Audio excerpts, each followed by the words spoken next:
Welcome to John's Guitar Lounge Mobile. That's right, yeah. I am here today with Carl Verheyen, one of my all-time favorite guitar players, and I know one of so many people's favorite guitar players. I really cannot believe that this is real. I appreciate you having me here in your studio. Oh, man. Glad to have you. You've been playing some stuff and picking some stuff while I've been here setting up and everything, and it's just a joy to hear you play. Oh, great. Well, thank you. Of course. Right. Everybody who is watching this video has already heard you play, but just as a reminder, here is a short clip of Carl from last year at the NAMM show. I hope it's cool.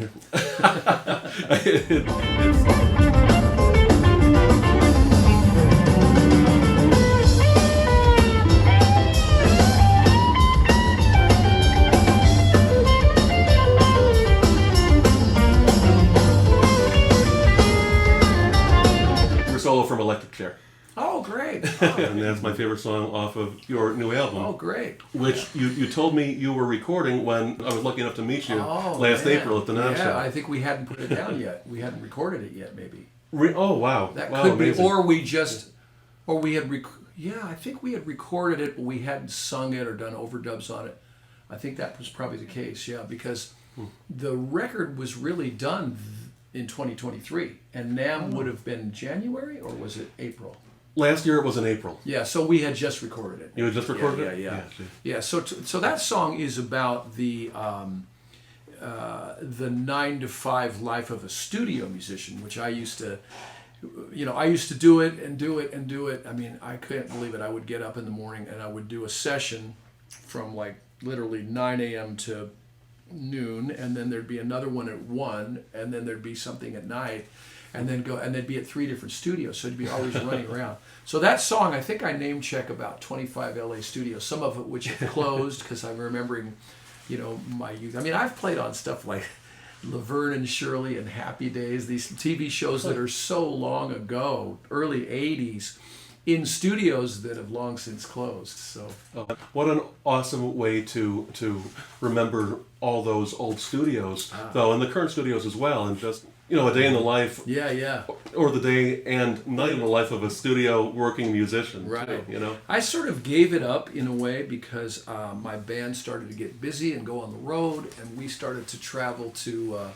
Europe and the East Coast and stuff. And when you're gone for a month, and the regular composers and engineers and stuff, and songwriters and producers and television and movie contractors that are used to calling you, if they can't get you for a few different times, they start looking around for other people. Or maybe you played on some demo, or somebody else played on the demo, they're going to want that guy to play on the real thing. So slowly but surely, as I started working more on tour and playing my own music, that kind of work dropped off for me.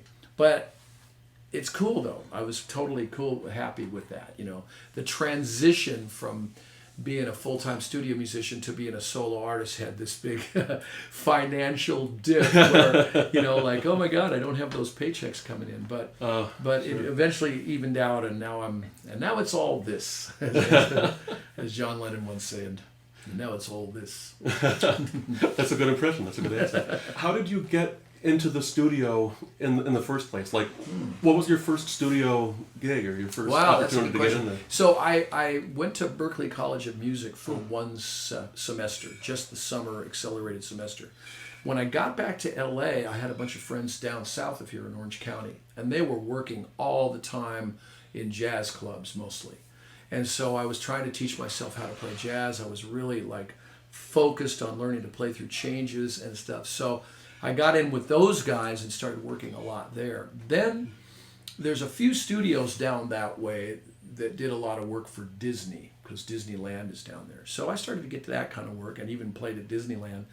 But then I realized I've become the big fish in a very small pond, and where all the action is really in LA. That's where the real work is. The good work, the union work, the better work, right? So that's when I moved in 1980, and how did I get into it? I guess I got into a band by a guy with this guy named Richard Elliott, and he's a sax player, still working today. He's really good. He kind of crossed over into the smooth jazz world, But when I worked with him, it was this fusion and hard-hitting R&B kind of sax playing. And it was always a great band. I mean, we had really strong players. And I remember this lady came in one night, and she goes, I remember her first name, Carol, and she said, I am the secretary to the guy, to the head of the music department at Paramount. Oh, okay. And if you have a demo, I could give it to him because I meet every composer for television and movies that come in and out. I go, I don't have one this week, but I'll see you next week. So I went home and made a cassette. And I think I duplicated like 25 of them. Of course, they all just go in the trash, right? Nobody listens to them.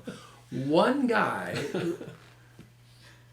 listened to it, and I started to do a few record projects with him. But I'll never forget. I mean, I'm sure there were other things too, but this is a big thing. I was hanging out, and the phone rings, and it's this guy says, "Can you play charango?" I go, how many strings does it have? He goes, 8. And I go, do you have one? And he goes, yes. And I go, okay, I can do it. So believe it or not, for some strange reason, I put a Gibson SG in the car. Huh. And I still have it. And this was probably 1983 or something. And he said, I go over there, and he gives me his charango, and of course I tune it like a guitar so I can read these parts that he's written. And it was for a movie called Stand and Deliver, which I think it had James Edward Olmos or something, like a school teacher guy. Oh, wow, yeah. But it was all kind of Latin music, right? So as I'm walking out, and he was very happy, and we did, I played the charango, pulled it off somehow. As I was walking out, I go, this track here, this cue here could use a little like Santana style guitar, electric guitar. And he goes, did you bring one? And I go, yeah.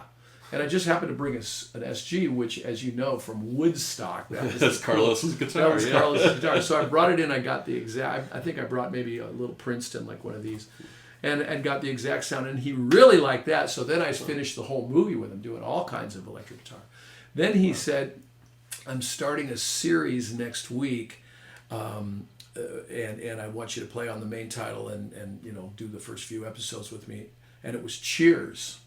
And we did like 9 years of that TV show Cheers. Wow. So that just blossomed into more of that kind of sitcom-y stuff. And then along comes movies, and then along comes record dates. And then I was getting a higher profile by playing with some really heavy people in town, like this guy Victor Feldman. Oh, yeah. He played on Miles's records, Miles Davis, and he wrote 7 Steps to Heaven. And so, I was playing with some heavy cats and then doing my own stuff here and there.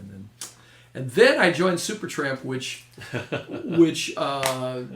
put me out of the studio world for about about a year and a half in the very beginning, because we did 2 months of rehearsals and then 4 months on the road in America or North America, and then 4 months on the road in Europe. And so that extension time, I was gone for a long time, but I kind of got back into it, picked it up, so that was cool. Now, Carl, I've got to ask you a question that I don't think anybody's probably ever asked you. What was it like touring America and Europe with Supertramp? Well, I was used to playing for 30 to 150 people, and the first gig was 20,000. Wow. So wow. I there you go. I had rehearsed with those guys. So I showed up at the first rehearsal knowing everything. Because the kind of professional musician is going to write the parts down, all my vocal parts, all my parts. I had them figured out. I charted it, and I'd memorized it, and I showed up, and I was telling the bass player, no, I'm sorry, that's an F sharp. And so I showed up at the first rehearsal knowing it all, and rehearsals went on, and then they were very for lack of a better word, very English, right? You play lead guitar, you play rhythm guitar. That was the way. So there was another guy. So very regimented. Yeah. And I was lead guitar, and my buddy Marty Walsh was rhythm guitar. Because we had replaced this guy named Roger Hodson, who was keyboards and guitar. So they replaced him with 2 guitarists, one who could sing, and a keyboard player who could sing. So it was that kind of thing. Anyway, so all those rehearsals, 2 weeks of rehearsals, then a month of production rehearsals in a giant soundstage called Zoetrope. I think it was Francis Ford Coppola's studios. So we did all that, you know, and you could literally drive your car in and park inside, you know. But these are the big production rehearsals with lights and everything. And the whole show started with me playing a power chord on B, just a B power chord, second fret. And we did all those. Then we went to Newfoundland, St. John's, Newfoundland, which is as far away as you could be in North America. Yeah. So we flew there, you know, couple flights, you know, probably Toronto, and then we rehearsed for like 4 more days at a giant hockey stadium. You know, they just let us have the hockey stadium to rehearse. Wow. Did that. Then the opening night, curtains open, drummer counts it off. I froze. Oh, jeez. I literally froze. So that tells you what it was like to see 20,000 people just screaming, you know, and one more time. And then I was good to go. Then, after the last song, there's an encore, right? So the last song ends, and we go down into the, you know, the bowels of the stadium, and the Supertramp guys had the English guys, they had a tradition of the first gig, the first show of a big tour, they decant a port wine, and everybody has a sip. Now, I'm used to what you call cheap encores. I'm used to barely making it to the dressing room and turning around. Thank you very much, everybody. So we're down there, and they have the cheesecloth thing and a decanter, and they're taking a really expensive port and just pouring it through. And you know, there's this thunder going on with the metal bleachers up above. I go, guys, don't you think we should get back up? We were down there like 15 minutes or so. It seemed like an hour while they're all, you know, pouring each of a glass of port. And so, you know, we get back up there, and, you know, nobody left because the lights were down and everything. So that was my first show with those guys. It was fun. It was very, and very so eye-opening. You answered another question also. What do real rock stars do? They apparently drink port after their shows. Yeah, I did not know that they drank port wine. They decant a crystal port, into a crystal decanter, an expensive bottle of port. That's just their tradition. So that's just too good. It was funny. That is just hilarious. Yeah. You said a couple of other things, Carl, which I'm hoping somebody who's watched at least one of my other videos, which I don't know why anybody would watch more than one, but maybe they do. But if they do, then you'll have heard me teach the B chord, a lot about the B chord, and it's so funny that, you know, I get questions all the time and complaints about playing the B chord and all that, because it's such a, you know, it's one of the toughest chord shapes, especially for a new guitar player, somebody who's just starting out. That bar, you mean? Yeah. It's sort of like a double bar. It's like a bar here and then a short bar, and you have to play the open E string. Right. Now, if you do it as a power chord, obviously, you eliminate, you know, your third a lot of times. Yeah. But either way, that is why it's important. If you want to play with Supertramp and you're going to open the show, you got to learn how to play the B. Right. Know your B chord. Yeah. You heard it right from Carl. Know your B chord. That's right. How did you start playing the guitar? Like, what made you pick up the guitar in the first place? Well, you know, I'm old enough to have been, you know, really influenced by the whole British invasion, right? So I begged for a guitar. My dad had a little ukulele, and I would pick out songs on it. And I begged for a guitar for probably 1.5 years or 2 years until my grandmother gave me a $30 nylon string, and I got that on my 11th birthday and a lesson that day. Oh, cool. Later on that day, so... Wow, so a guitar and a lesson. Yeah, right at the same day, time. both birthday presents, you know. I know that the lessons were $2.50. And the guy that taught me was a cool guy named John Merrill, and he lived in my hometown, Pasadena, La Cañada area. And he had a grand piano in his bedroom. He lived at his mom's house. And he was in a band called the Peanut Butter Conspiracy. And they had an album out with his picture on it. I thought he was just, you know, rock star god. Super cool guy. I've kind of kept in touch with him a little bit over the years. Oh, that's so cool. He shows up every now and again, you know. Oh, that's awesome. So, that's wonderful. He's got to be proud of you. You know? Seriously. Like me, you love vintage guitars and newer instruments and the technological, you know, things and you know, new sorts of things that, you know, you can do now that maybe you couldn't do, like, you know, 40, 50 years ago. Yeah, you know. exactly. So what is it that you love so much about the vintage stuff stuff versus the new stuff, and which would you choose if you you know, if you had to pick Like a desert island guitar. exactly a desert island guitar, perfect way to put it. Yeah. Well, I'm a big fan of the Stratocasters, and I think I have about 14 of them for some reason. They're everywhere.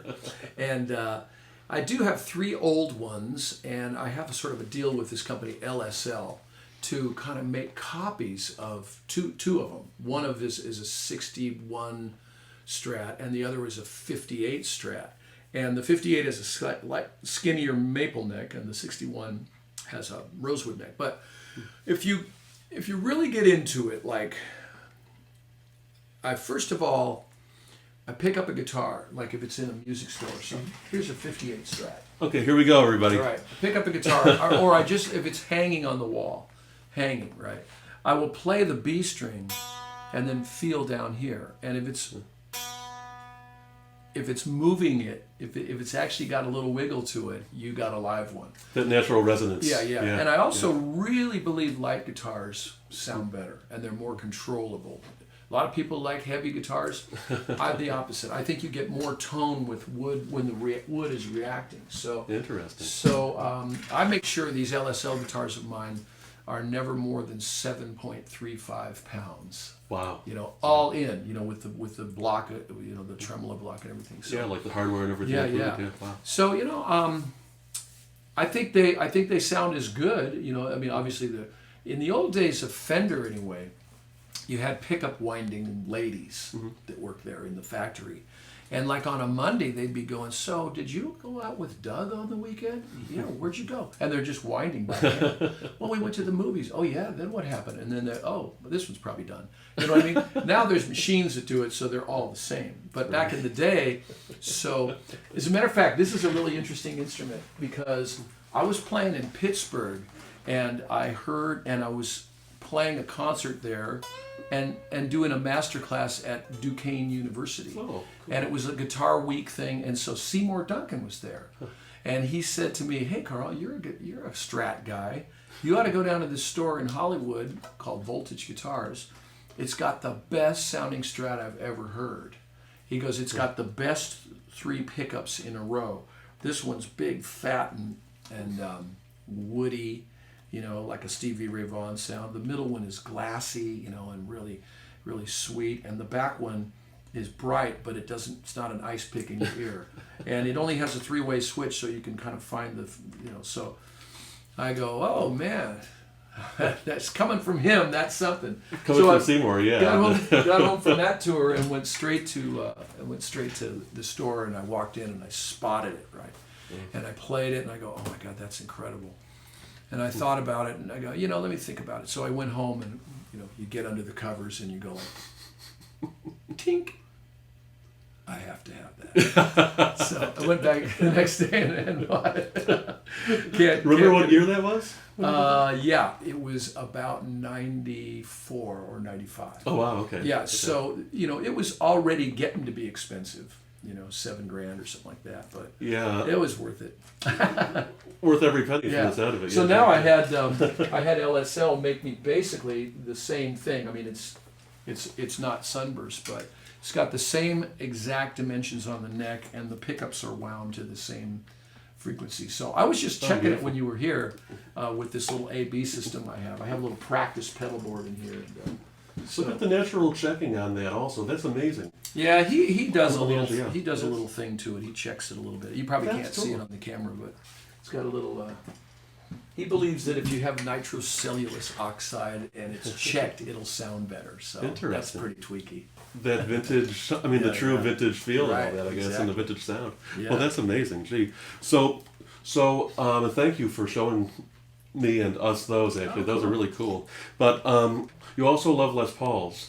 I'm not a big Les Paul guy. I can't play them sitting down. I don't know about you guys out there, but Les Pauls feel like they're over here, whereas a Strat feels right here. So whenever I play my Les Paul, I've got 2 of those. I have to stand and walk around, but that's cool. It's good to do that too. Well, I get most of my exercise like when I'm playing and not on camera. The other thing I have is a flying V. Do you really? If your name is Verheyen, you must own a V. Yeah. That's so cool. Yeah. I found this great sounding Flying V. It's a 1994 reissue of the original 58s, and the grain goes like that instead of like that, so it's exactly like the old ones, and sounds amazing. Huh. So if you're going to find a guitar, you guys, the first, I've told this story before, the first thing you do, you pick it up, you play it, you go, all right, I want to buy this, but I'm going to set it back, and you go straight to the flower shop. The flower shop. The flower shop, yeah. Okay. Home a big bunch of flowers. My wife, she goes, what is it? I said, well, it's a Flying V, honey. And she goes, isn't that a Gibson? I go, yeah. She goes, don't you have like a 335, an SG, a few Les Pauls, a 175? I go, yeah, but this sounds completely different. She goes, why? I go, well, it's Carina wood. Well, isn't that kind of like mahogany? She's not that hip. But anyway, No, she actually knows a lot of. She's asking those questions. She asks a few of those kind of questions. It's good. So. It's funny, Carl. Speaking of Flying V's, something that I wanted to bring up and talk to you about is actually that on your blues album you put out 5 or 6 years ago. I think, right? Essential Blues. Right? Essential Blues, and that truly is essential listening, and I mean that essential listening. Oh, great. We listened all the way from Tucson, actually. The cool thing about that album is it was done half a day on Monday, all day Tuesday, and half a day Wednesday. Oh, wow. At Sweetwater, back in Fort Wayne, Indiana. Cool. And then I flew home, and my producer guy, he was mixing it over there, and we did it live. You know, everything's live. The vocals, everything is done. You know, maybe 2 takes of each song, and done. And so it's got the least amount of studio time ever. You know, normally I spend weeks overdubbing and all that, you know, and spend that big money on an engineer and a studio. This was just in and out, and it was. I got to do that again because that was fun. Like they used to do it back in the old days. When a lot of the songs you're playing on that album were written. Right. You know, there's a certain like grit and authenticity. I think that without the additional processing and the overdubs and things like that, I think.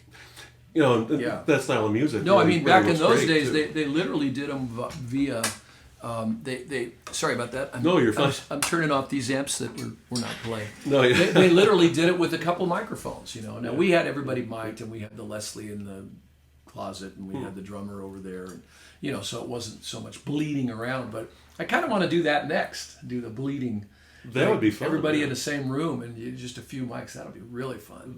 That's a great thing. Yeah. Let me know when that comes out. I want to hear it. Please. Well, there's no limit to the amount of blues you can do. On that record, I wanted to do like a Delta blues, a Piedmont blues, a Chicago blues, a Texas blues, and maybe a British blues. You know, I wanted to just mix it up like that, and a jazz blues. So that's kind of what I did. I decided to. Just if it's going to be called Essential Blues, well, you know, you can't have it all Chicago because, you know, because those guys have a completely different swing shuffle feel than the Texas guys, you know. So it was fun to sort of really study it. Yeah, and the British stuff also. One of the songs I love that you did, and when I heard it for the first time, I said, "Wait a second, that's the riff to Oh Well." Right? Yeah. And it is Oh Well. And then it is Oh Well, and you did such an incredible. Oh, cool. Just whatever you want to call it, I can't even think of the word for it. But tribute. Tribute. Such an incredible tribute to Peter Green, who most people these days, you know, unless you're a guitar player, don't even know Peter. Right, yeah, but he was so good in his day. My band actually opened for him at the Ventura Concert Theater, and it was a drag because he was beyond it. He was past it. He was sitting in a chair, and he had this kind of pub band from England playing with him. And they were just kind of sloppy, and they took up most of our sound check trying to learn new songs, even though they were flying back to England tomorrow, you know. But I did get to meet Peter Green, which was cool. Oh. Yeah. What was he like anyway? Well, he was kind of a zombie by then, you know. He was kind of with everything that had happened to him, yeah. Was that sort of in the Splinter era, or is that before Splinter? The Splinter group? Yeah, it was. That was what they were called. But it was probably in the late period because, you know. Oh wow, okay. He wasn't very good on the guitar for sure. Too bad. It got away from. Oh, he used to be just so. Yeah. You know, rich and soulful. Everybody knows his Les Paul. Mm-hmm. I happen to be the very lucky owner of his Flying V2, and so that's why when you mentioned the Flying V, it sort of segued into this, and so it's sort of like, wow. His real Flying V? Yeah. You still have it? Yeah, so it's a Flying V2. Yep. I'll buy it. Will you really? Well, I'll make you a deal, but I don't want to part with it. I mean, No, you got to keep it. That's amazing. So it's a 79 Flying V2, and so it's got single coil pickups in it. Cool. And just really cool guitar. I bet it is, yeah. And, I put that in my hands, and I feel like I play differently. I don't play any better, but I feel like I play differently. Right, you probably do. With that guitar. Yeah, very cool. You've answered a bunch of my questions just in that story about Peter Green, but cool. Something else that is really interesting is you mentioned how you played an instrument. I can't remember the term for it. It's an 8-string instrument that a charango, yeah. Yes, a charango. Yeah. That's like the perfect example of like true versatility for a guitar player. I'm always trying to teach people you can play this. Yeah. For country, you can play this for blues. Right, yeah. Oh, yeah. Different things. It's just, as far as guitar playing goes, you just need to know what I call the ornamentation of the style. And the ornamentation of the style, in other words, it's the same 12 notes, right? It's the same notes. The jazz guys use these, the country guys use these, the blues guys use these, but, within these various scales, now you just need to know the ornamentation, which is like phrasing, choice of notes there, and tone, and attack and all that stuff. And so in other words, bluegrass and country are really close, and you change a couple notes and it's blues, and you change a couple notes and it's heavy metal, So, you really, if you can get that through your head. And what happened to me is I was a rock guy, and then I found I got a gig at age 18 playing acoustic guitar and singing in a bar, and that went on for maybe a year and a half or two, and then I learned to play jazz because and I've told this story on many various interviews, but I'll just show you really quick. Yeah, thank you. Just grab an acoustic here. Absolutely. I was playing Joni Mitchell songs, Van Morrison songs, all this stuff in a bar. And but just to kind of keep my voice from dying after 4 hours of singing, I would play instrumentals like, just like this is one that I did.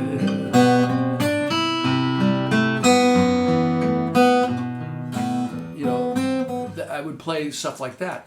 This guy came in and said to me, this older guy, "Hey man, I like the way you play. If you'd ever like to get together sometime, let's do it." And I said, "How about tomorrow?" Because he was definitely, I was like 18 or something. This guy was probably 45 or 50. So I go over to his house, and I apologize because I've said this on other interviews, and you can fast forward right now. I go over to his house, and he pulls out some music, and the first chord was just F major 7, right? Which I knew. Second chord, I don't even remember what song it was. It was a D minor 7 flat 5. So I go, well, geez, here's D minor. 1, 2, 3, 4, 5, flat.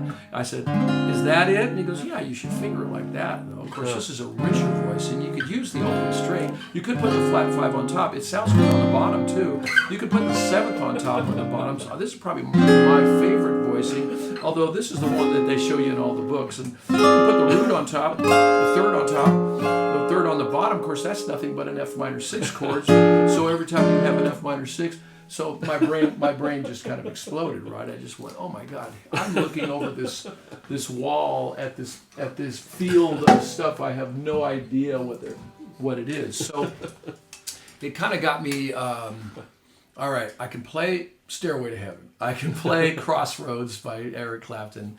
I can play this finger-picking country or singer-songwriter stuff, James Taylor tunes, Van Morrison tunes. What is all this stuff? So I just kind of said, all right, I'm checking out for a while, and I'm going to learn how all this harmony works. And I got really, really into playing through changes, playing over changes, and playing jazz. I bought a Gibson 175. I listened to Joe Pass, Wes Montgomery, Pat Martino, Grant Green. I'm sure there's dozens of others. And I just really studied. I studied Bill Evans, the keyboard player, and of course Miles Davis, John Coltrane, Sonny Rollins, transcribing their stuff. And I went down that long, dark highway for, I would say, from about 1974 to right around 1980.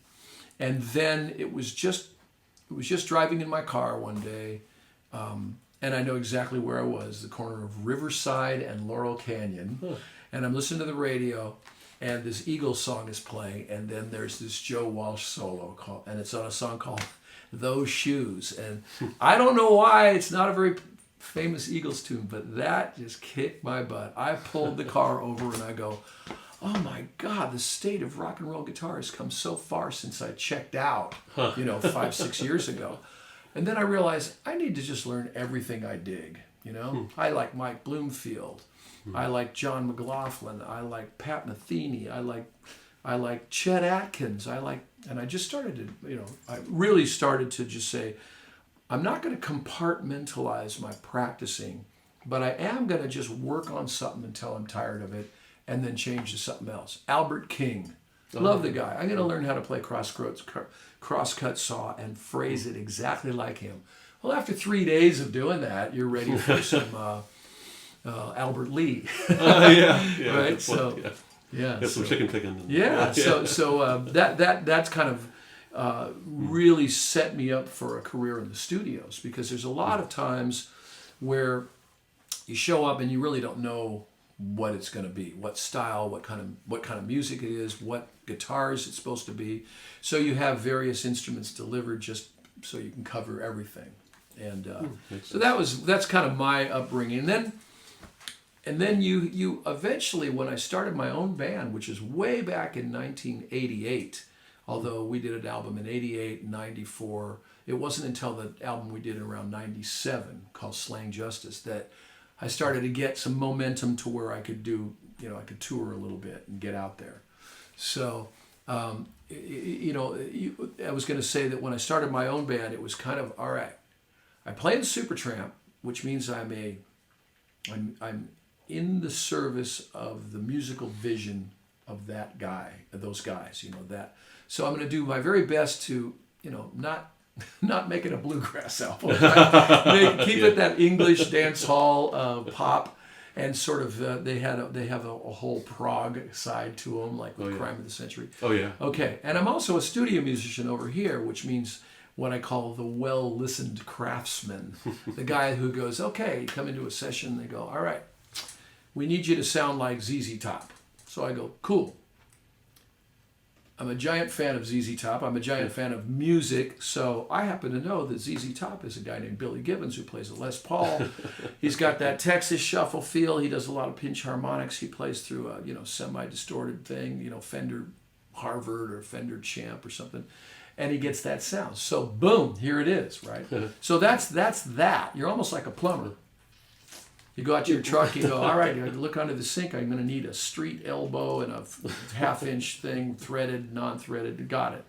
You go out to the truck, get it. So I go into my guitar trunks and pull out that Les Paul, right, that gets that sound. But there's such an art to first dissecting tone and then actually recreating it with your equipment, right, and then actually getting it back again. I mean, that's a real art, and that's something that I think we all sort of chase. Yeah, it's fun to do. It's fun. It's fun to be the well-listened craftsman. It's not. It's not nearly as creative as having your own band. But so that was Supertramp and that career, and then I had the career of, all right, what is real for me? What is real? Do I really want to put a cowboy hat on and the boots and stuff and play a Telecaster all the time? Not really. Do I want to be a Jimi Hendrix? Do I want to be? You have to kind of pull all these things together and go, all right, this is who I am, and this is the records that I want to make, and so that was a really. I'm glad I came to that realization. Although the first album's kind of fusiony, second album is 80% fusiony with a few vocals. By the third album, I interjected some blues in it, and then from then on, it really felt like, it was my music, and as far as having that super lucrative studio career slip away, the payoff was having all these people in the front row of a place in England or Switzerland or Italy or Maine or Florida singing along with a song I wrote in my kitchen, Wow. 8 years ago. It was like they know these lyrics and they've sung them, and you get emails from people saying, your music changed my life. I was going through a terrible divorce, and I just listened to your album coming and going from work every day, and thank you so much. And so, to me, that's better than sitting in a studio with headphones on and reading what we call M11, which is a chart that'll say M meaning music, real 1, Q1, or M23, M64, So to me, I just had to realize, okay, it might not be as financially lucrative right now, but that's not why I got into it in the first place. So that's the power of music also, Carl. Music, I really think, has the power to change people's lives. When I'm feeling great, I pick up the guitar. When I feel terrible and something awful happens, I pick up the guitar. Yeah, exactly. When I feel even keel, I pick up the guitar and probably work on scales. But right. But there's usually a guitar involved somehow, because music just it always leaves you feeling better than you were before you started doing it. Yeah. Well, let me ask you a question. Uh-oh. Okay, John, what do you practice? What do I practice? Yeah. That's a really good question. I practice. I guess at heart I'm mainly a blues player, and I also play a lot of country, and nice. I try to play a lot of country. I practice for about the last year or so. I've finally started trying to play actual scales, like some of the more advanced scales that I can tell you've got a great grasp of theory.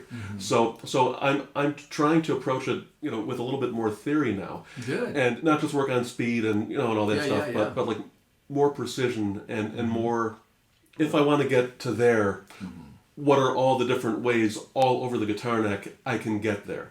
And so instead of learning 800 licks, maybe I take one lick and say, where can I play this in different parts of the neck? So if I want to play it, where can I play it? Good.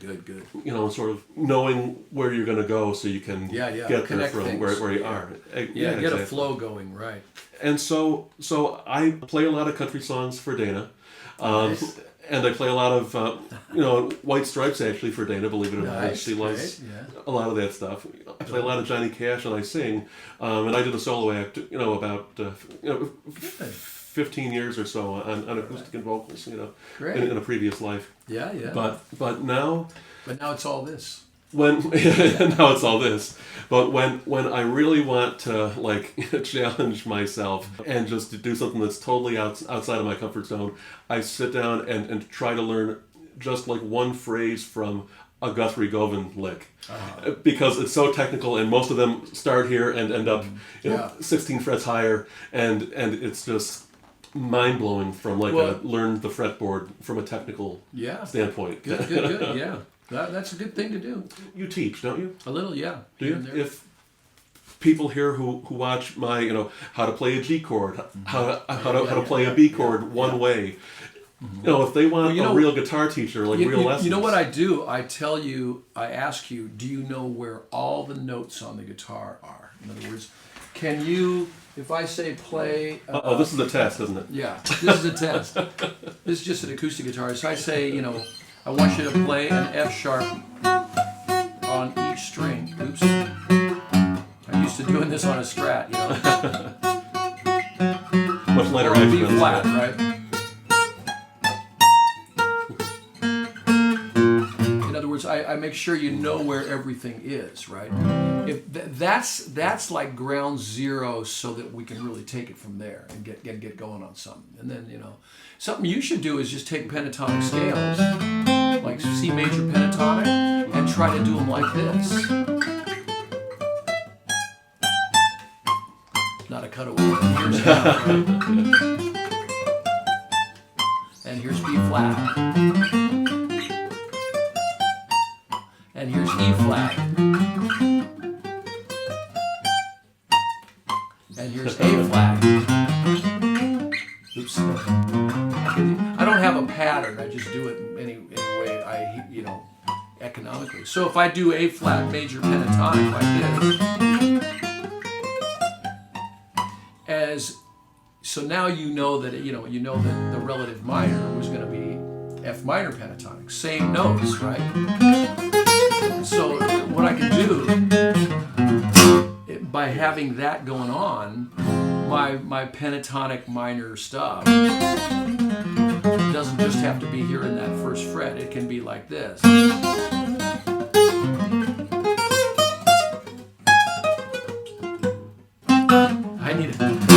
I need a cutaway. So. Yeah, I know. It's not a Strat, and the action is not the same as a, as a Strat. I play a lot of acoustic, but not for blowing like that. So. But anyway, so if you start to take your stuff linearly up the neck, it makes it a lot better. Yeah, so many people now are teaching, like a pentatonic box and the cage system and things like that. Mm-hmm. And I was sort of taught early on to think outside the box, so to speak. Like, not to be cute about it, but why just learn like certain things? Why not explore the whole instrument and see what it can do? When you think about it, the best of us are only, this is a Chick Corea quote, the best of us are only truly improvising 30% of the time. The other 70% we're stringing together stuff we've worked out. So if you have, so what I've been doing for many, many years is dividing my practice time into, obviously, nowadays it's like, my motto is, I will not suck. I refuse to suck. So I look at my set list for the next performance, and I make sure it's just completely owned.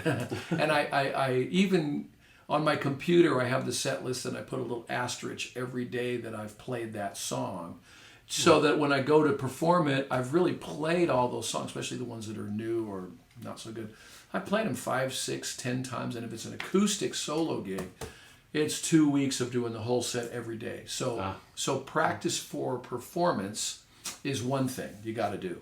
The other thing, though, is the practice to get more money in the bank, get more F minor licks, more ideas. And so that kind of practice is really creative. And I try to do it, I do it like... I can do it 3 ways. I keep a thing called my lick book. It's a musical diary, and I've been keeping them. There's a bunch of them here, and there's a bunch more in the closet, and there's always one on my music stand. Oh, cool. And what it is when I get a musical idea that sounds original, sounds like me, I write it down. Or if I really always wanted to know that Jimi Hendrix lick, I'll transcribe it, write it in the book. Or I got a great new progression I've just been working on, I'll write it in the book. Or I found a great way to get through the first 8 bars of Giant Steps by John Coltrane. I might even write that out. It's just any kind of musical stuff that I want to kind of retain.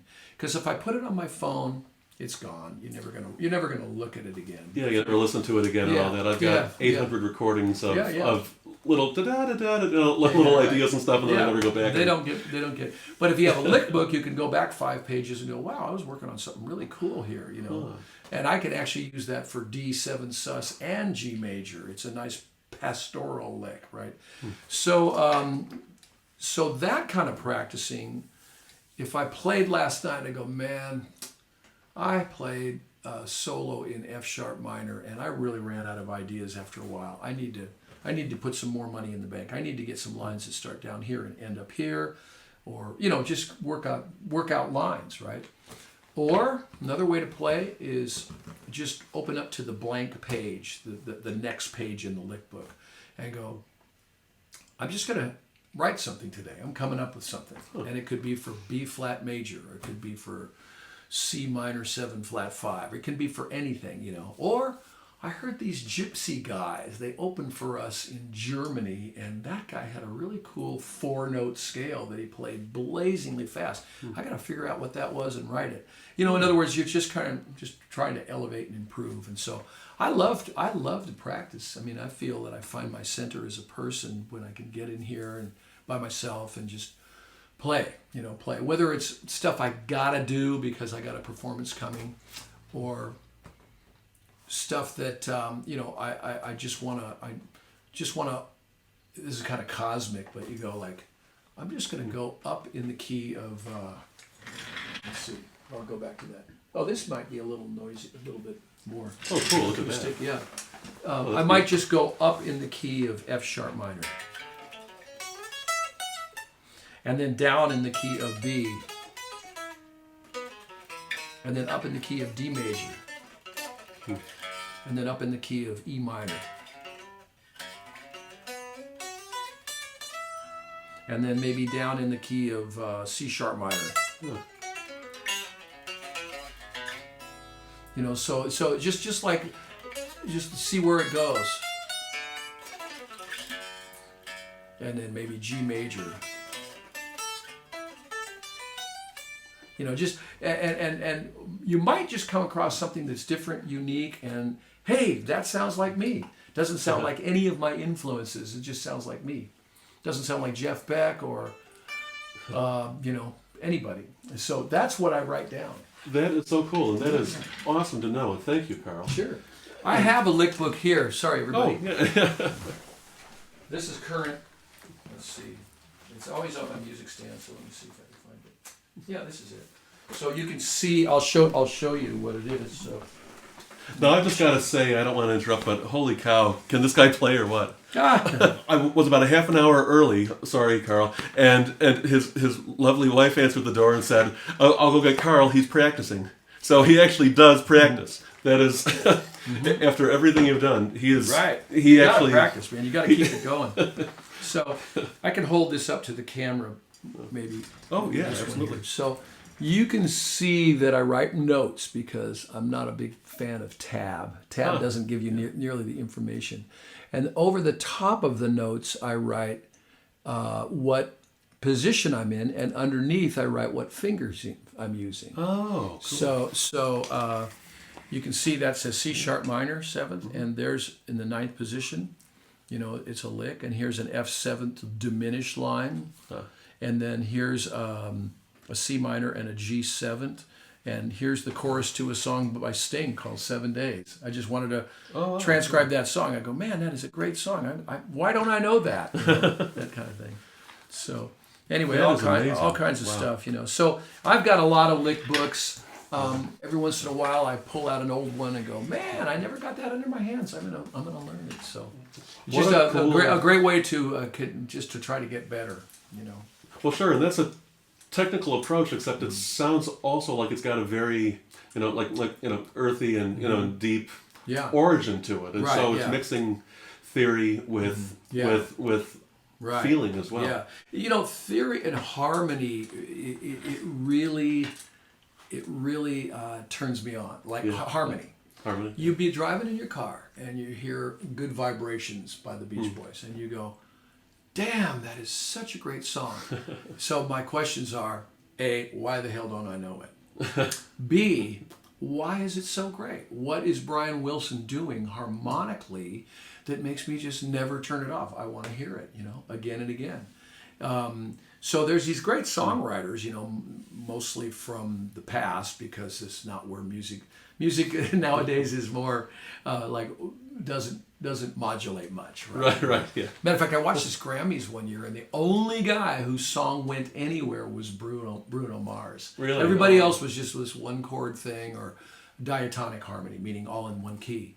And so much just like repeat this motif, repeat it and hammer it into somebody until they can't get it out of their head, and then that's what they hear on the radio. And right. So, you know, what I do is seek out acceptable listening. That ain't it. That's a great phrase. Seek out acceptable listening. Yeah. So anyway, if you listen to what Brian Wilson's doing, or McCartney and Lennon, or you know, Elton John, I mean, man, there's some amazing harmonic modulations that just soar, you know what I mean? In other words, the music, if you've got a lyric and the lyric has this emotional impact, the music behind it should go to that, you know, to complement that. So a good example is I was driving home one day and I heard Goodbye Yellow Brick Road. You know that tune? Oh, sure. All right, let me show it to you. Oh, yeah. Oh, thank you.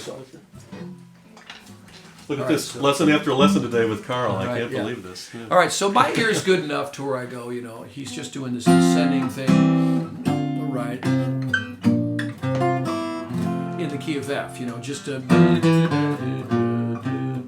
that. Okay. Then I hear the 2 chord, when are you gonna come, to the 5 chord. Then I hear the 1 chord, to the 4 chord. I go, I know all that. And then this one goes to an E flat, that's out of the key, but I can kind of hear it to the 5 chord, and then the 2 chord again to the 5 chord, this is all in the key of F to B flat. You can play it like that. And then this E flat and C. Okay, so now he goes on the ground, right? Where the hell is that going? I'm driving my car and I have no idea. You know what he does? He goes like this. Oh,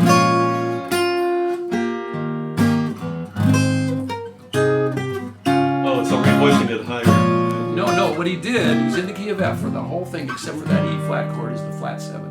Okay. He goes to the 4 chord, which should be B flat, right? But he makes it a minor.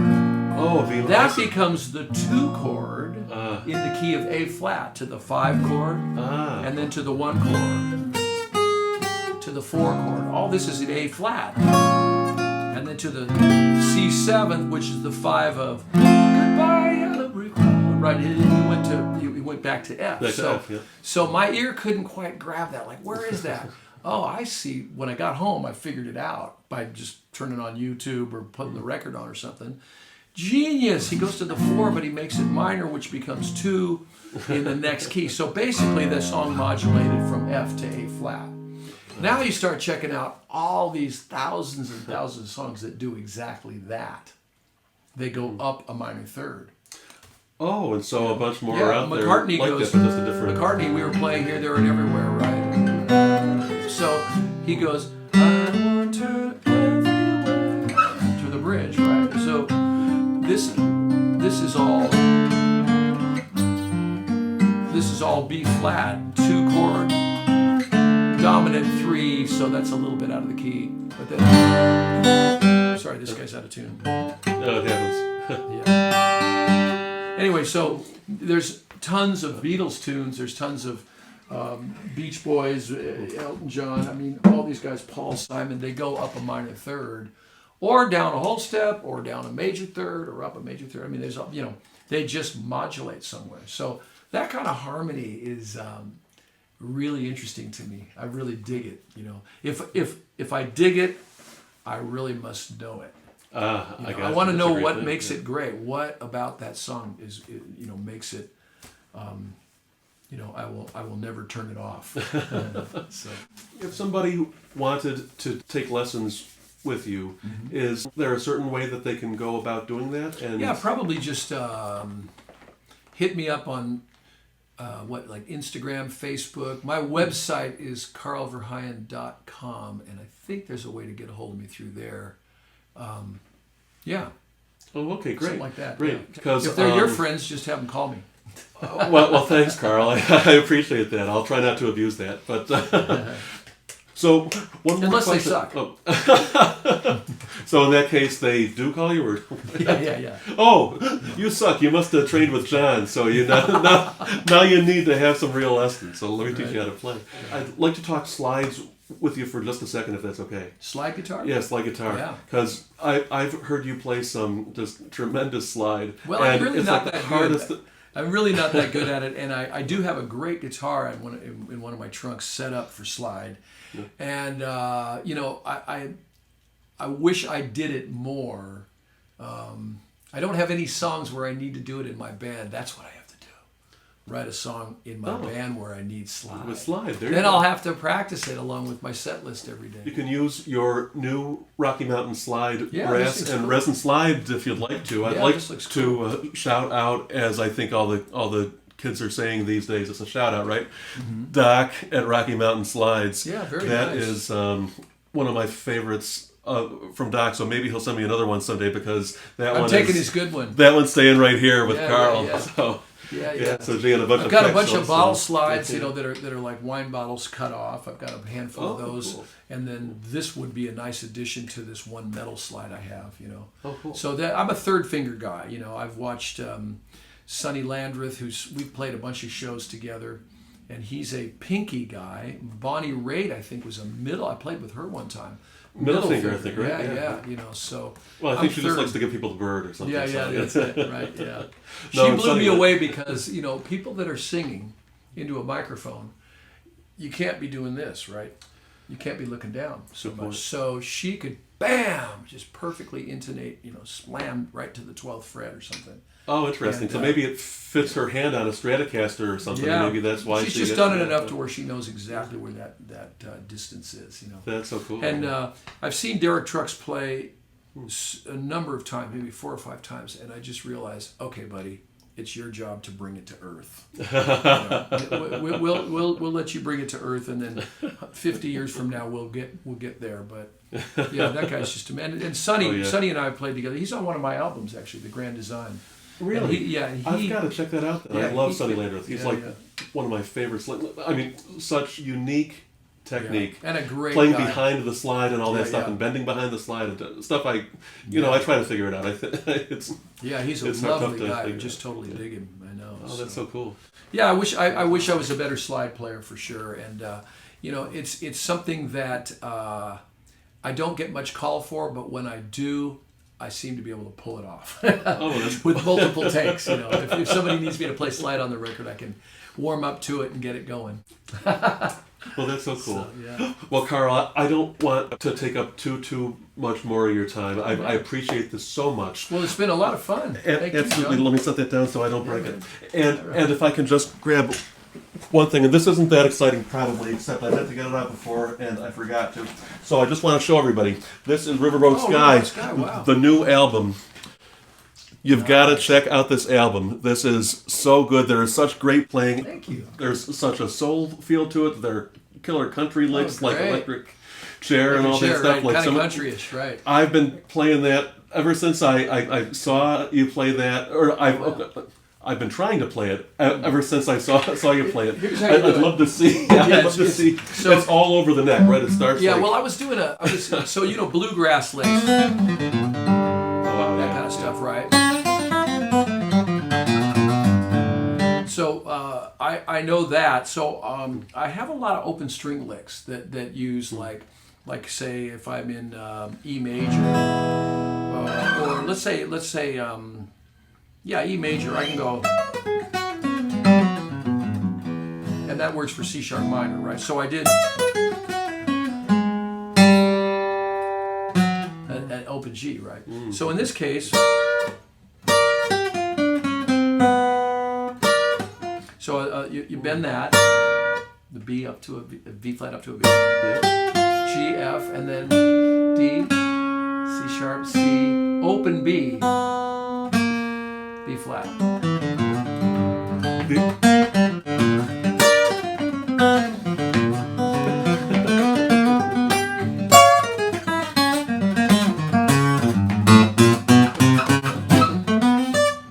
I'm sorry. I better know it by tomorrow. Start the night in Cherokee. Yeah. So I actually wrote this in a hotel room, this lick, and I thought this is a song. It's cool. Then I go, what would be better is if it had lyrics, because it's just going to get old without it, So I started putting that's happened to me a number of times. I've written a thing, and then I go, boy, if I could sing something over the top of that would be great. And that is such a cool way to think about writing a song. I think Right. Start with a lick and then you put the lyrics over the top, which has to be the polar opposite of what 99% of the stuff is. Yeah. So. Carl, well, I'm glad that you open dig B it. is messing with my mind. I'm going to have to figure that out now and work that in. But Yeah, well, you now have it on tape. I do. Thank God. Video, That's right. so. Carl, thank you All so right, what a much. blast, I really yeah. appreciate it. This was awesome. Thank you. What a nice little concise interview. That's right. Yeah. Johnny Stewart from John's Guitar Lounge. I probably should throw that in there.